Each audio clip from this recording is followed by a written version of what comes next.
Hello everyone, pregnancy with my pregnancy journey की इस नई वीडियो में आप सभी का तहे दिल से स्वागत है। आशा करती हूँ कि आप सब बहुत ही बढ़िया होंगे। तो ये वीडियो मेरी उन माताओं और बहनों के लिए है जिन्होंने अभी जस्ट अपना फर्स्ट ट्राइमेस्टर यानी पहला तिमाही कंप्लीट किया है।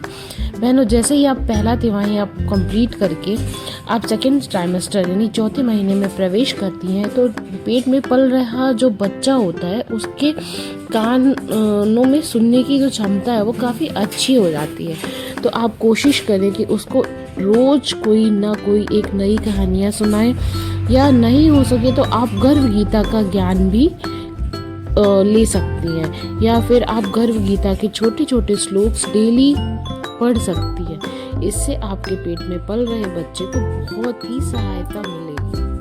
तो सुनते हैं। रखती हैं, हमें बेहतरीन चीज़ें सीखने के लिए प्रेरित करती हैं और यही सब कुछ हमारा बच्चा गर्भ में सीखता है।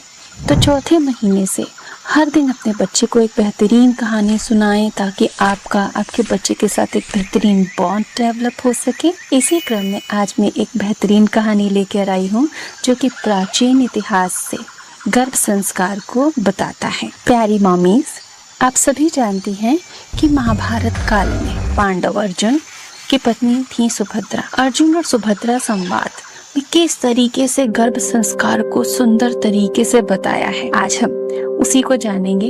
एक समय जब अर्जुन और सुभद्रा अपने कक्ष में थे तब सुभद्रा ने अर्जुन से कहा कि उनका मन नहीं लग रहा।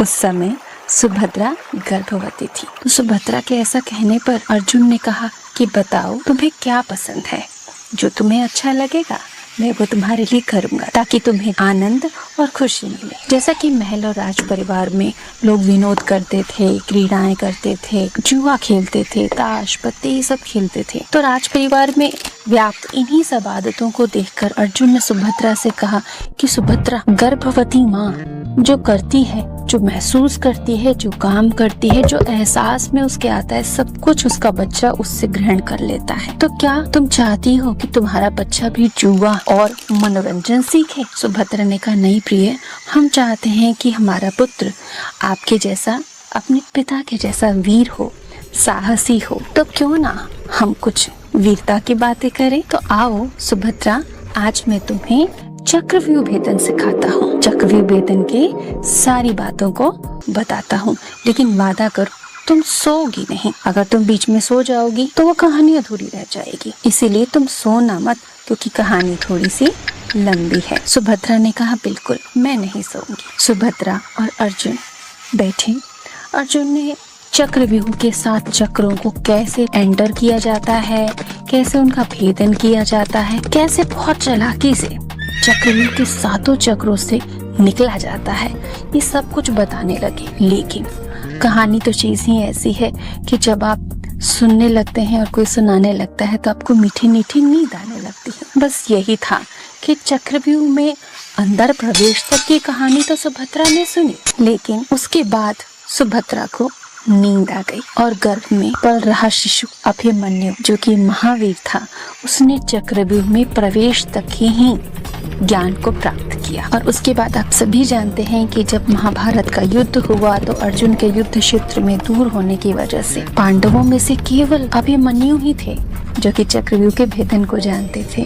तो जब चक्रव्यूह रचा गया अर्जुन की उपस्थिति में तो उसमें अभिमन्यु ने प्रवेश किया और बड़ी ही वीरता से उसने एक से बड़े एक महारथी को हराया।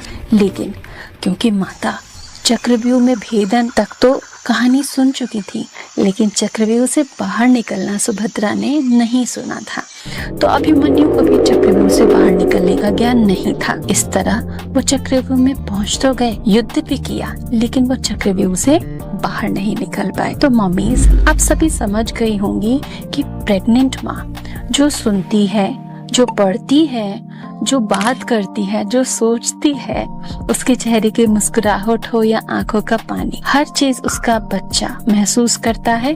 तो जो आप सोचेंगी वही आपका बच्चा आपसे सीखेगा। थैंक यू एवरीवन इस कहानी को पूरा सुनने के लिए। आशा करती हूँ ये जो स्टोरी है मेरी बहनों के लिए बहुत ही लाभदायक रही होगी। नमस्ते।